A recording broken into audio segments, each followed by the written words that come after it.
ধন্যবাদ মাননীয় স্পিকার। ধন্যবাদ প্রবাসী ভাই ও বন্ধুরা।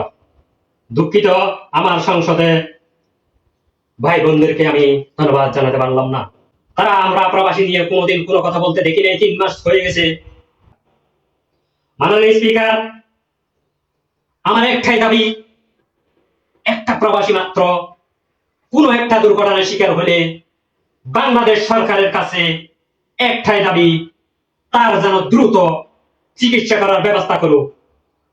কেউ যেন একটা মারা গেলে ফ্রিতে সাপ্তাহিক বা 1 সপ্তাহের ভিতরে তার তদন্ত করে দেশে নেওয়ার ব্যবস্থা করুক। মাননীয় স্পিকার, আমি দেখতেছি প্রবাসী নিয়ে কোনো কথা আলোচনা হয় না, দেশ চলতেছে শুধুমাত্র প্রবাসীদের কারণে। আমরা যদি একদিন রেমিটেন্স বন্ধ করে দিই, দেশ কিন্তু অনেক দূরে চলে যাবে। কিন্তু এই পার্লামেন্ট 18 মাস ছিল না, আমাদের দেশ বরাবর চলেছিল।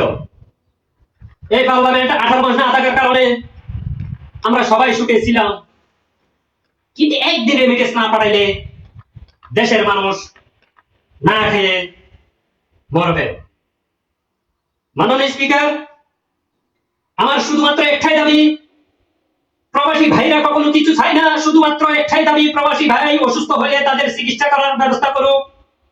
একটা প্রবাসী মারা গেলে তাকে 1 সপ্তাহের ভিতরে দেশে নেওয়ার ব্যবস্থা করুক, তাও এবং ফ্রিতে পাবে। মাননীয় স্পিকার, আপনি হয়তো জানেন না, কারণ আপনি প্রবাসে ছিলেন না। একটা প্রবাসী কত কষ্ট করে শুধুমাত্র প্রবাসের মাটিতে পা দিলে সেই জানতে পারে, আরে ভিতরে কেউ জানবে না। সেজন্য আপনাদের কাছে অনুরোধ জানাচ্ছি, প্রবাসী নিয়ে আপনারা এই পার্লামেন্টে কিছু কথা বলুন। ধন্যবাদ মাননীয় স্পিকার, ধন্যবাদ প্রবাসী ভাই ও বন্ধুরা।